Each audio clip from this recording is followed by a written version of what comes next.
Good evening and welcome. Here is today's news wrap and updates. Today, President Biden this morning held a meeting with his cabinet member to review the work that has been done in the last 3.5 years and what more needs to be get done in the remaining months before the end of his term in January. The First Lady, Dr. Joe Biden, also attended the event and spoke on delivery remarks, provided updates on the initiative that she is leading, that she's spearheading the White House Women's Health Initiative that was launched last November to provide investments in critical investments in women's health that we address provide issue like one that we invest in research, including in issues affecting women's health like menopause.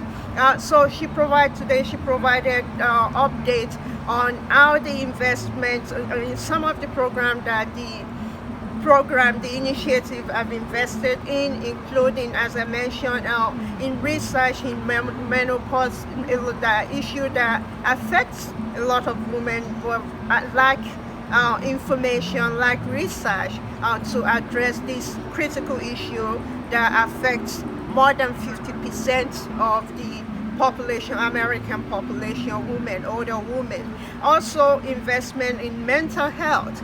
So the First Lady provided updates on those investments, and other cabinet member also provided information on the administration work. The president also used the opportunity, he started his remarks, the opening of his remark, calling on Congress to pass resolution to avoid a government shutdown with just 10 days to go. The deadline for that is on October 1st. So the president urged Congress to work across the aisle to ensure that the program that have already been passed that are benefiting Americans, that there won't be a gap in that, to work together across how to pass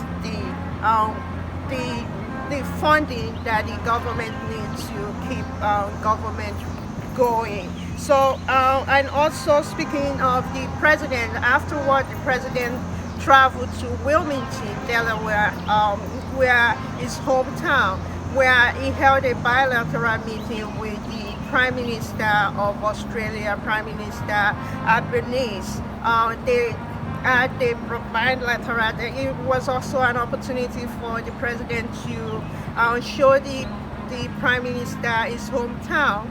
As we've reported, tomorrow the president will hold a summit for a Quad summit in Wilmington, Delaware, the first time that an event like that have been held in his hometown, and it's an opportunity for the president, given that his term is ending and a 50-year decade in politics, as a young senator, as vice president, now as president of the United States, to show how his hometown what contributed to who he is and how he delivered for American people and his leadership in the world as well. So we will be bringing updates regarding the meeting tomorrow.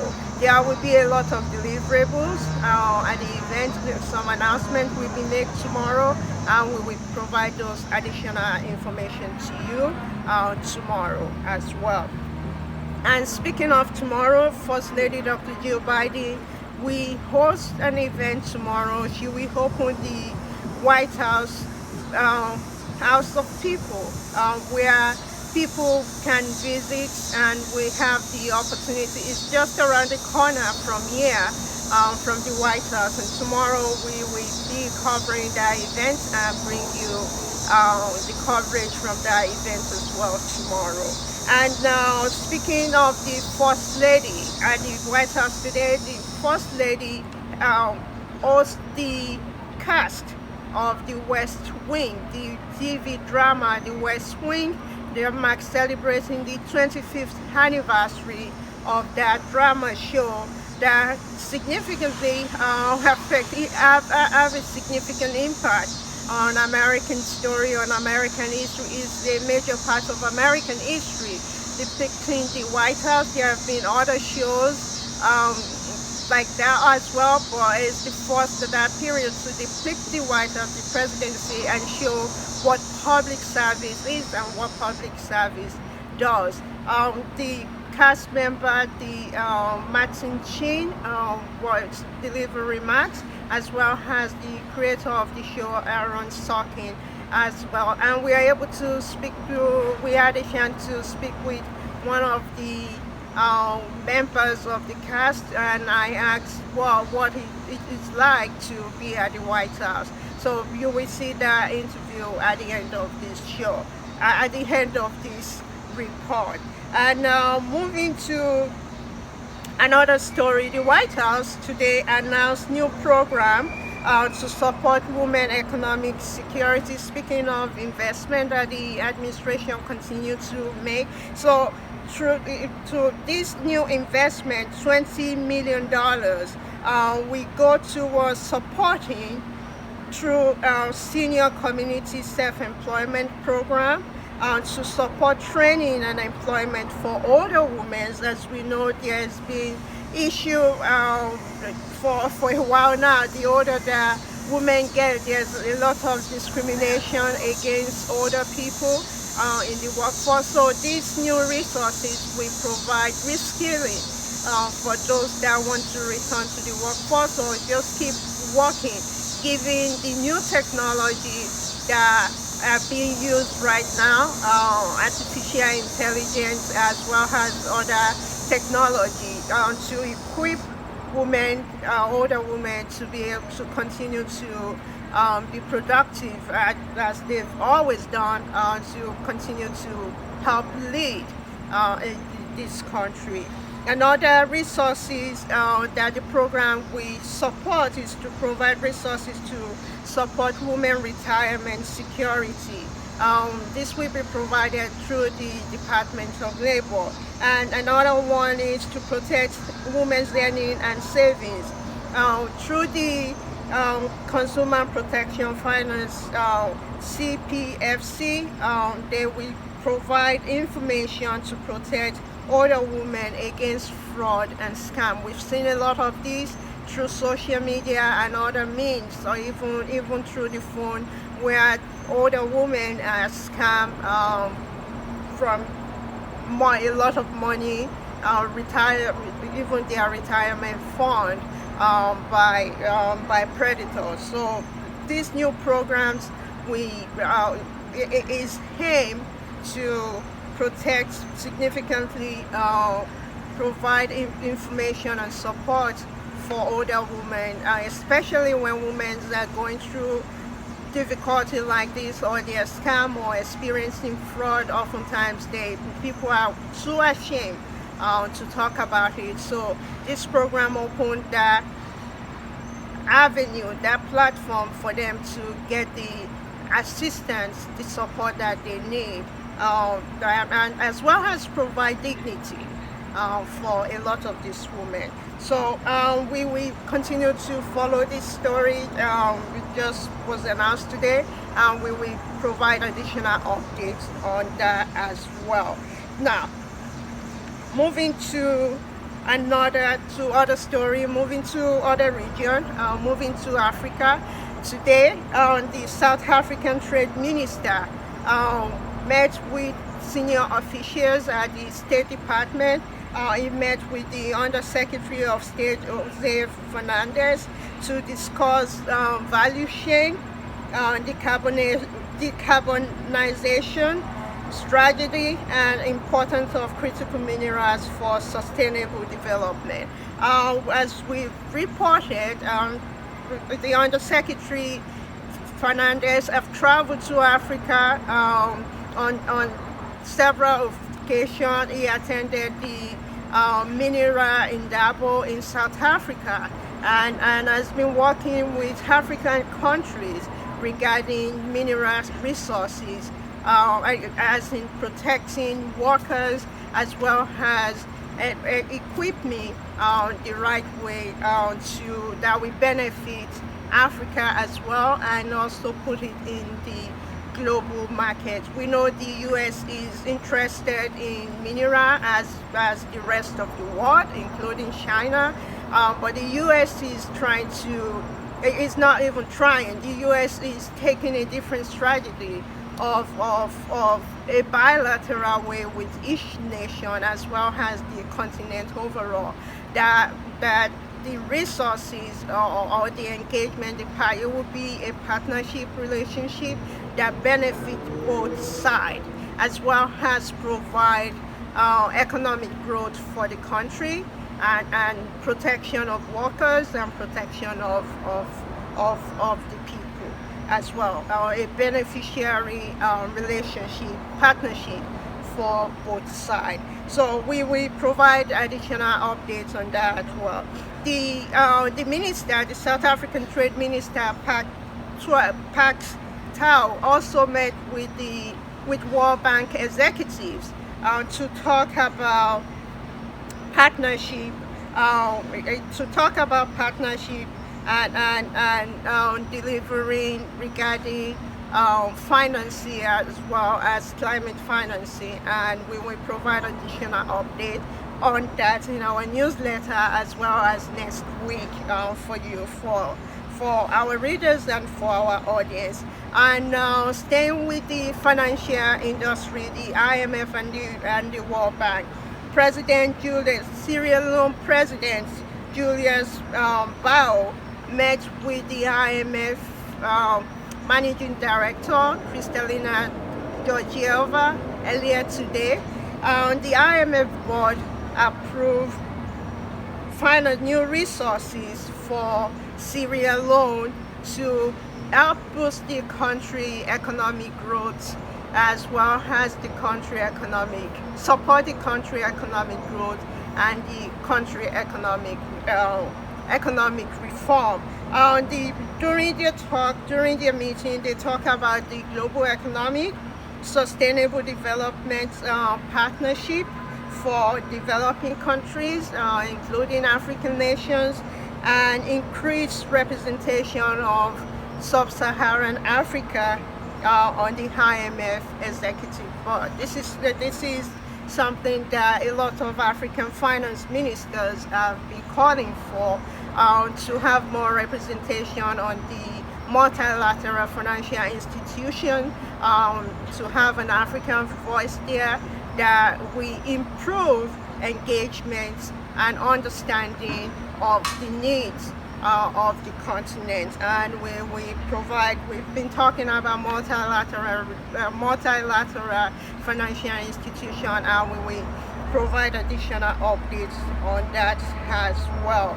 And the World Bank released a new report showing regarding on its climate delivery, and it released a new report that it has delivered. Last year, yes, it delivered $42.6 billion climate financing to countries to help reduce poverty and investment in clean energy. As we know, part of that investment is last spring, the President Ajit Banker, who met with President Biden earlier this week on Monday, announced that there will be new investment in energy, in electricity, to provide more access to electricity to people across the continent. And they're working with the African Development Bank, as well as other partners, to achieve this goal. We reported on that during the spring meeting, and we will be providing more additional updates on this report as we go through that report. There's been progress on the electricity transition to clean energy, support for Nigeria, support for South Africa, as well as other countries, as we reported, this meeting with South African minister with the World Bank is also part of that. And we wanted to stay on the renewable energy as well as investment in climate related issues. The the U.S. government, the Biden-Harris administration, through its USAID, announced $80 million investments in the investment, and launched a new program through its Feed the Future. They launched a new Feed the Future accelerator program for Malawi, Tanzania, and Zambia to leverage $80 million investment to drive inclusive agricultural-led growth that support new regional bread baskets for people that need it in those areas. Some of that fund will also go towards SME, women's led initiative across the continent. And staying with investments on the continent, the MCC, the Millennium Challenge Corporation, we've reported on them, also signed a 458 million grant. They gave a 458 million grant to Zambia as well, to support inclusive economic growth in agriculture and agro-processing. Zambia is one of the 4 countries that is part of the Lobito corridor. So this investment in agriculture is very, very significant. The country is dealing with climate-related issues as well. When Vice President Kamala Harris traveled to Africa, Zambia was one of the countries where she was, and she announced investment in clean energy, in climate adaptation program for Zambia, as well as other regions in Southern Africa. So these investments will help support economic growth. The country is coming out of debt, has received debt relief, and so this will help the country as it continue its recovery and its economic growth, and as well as deal with climate-related issue.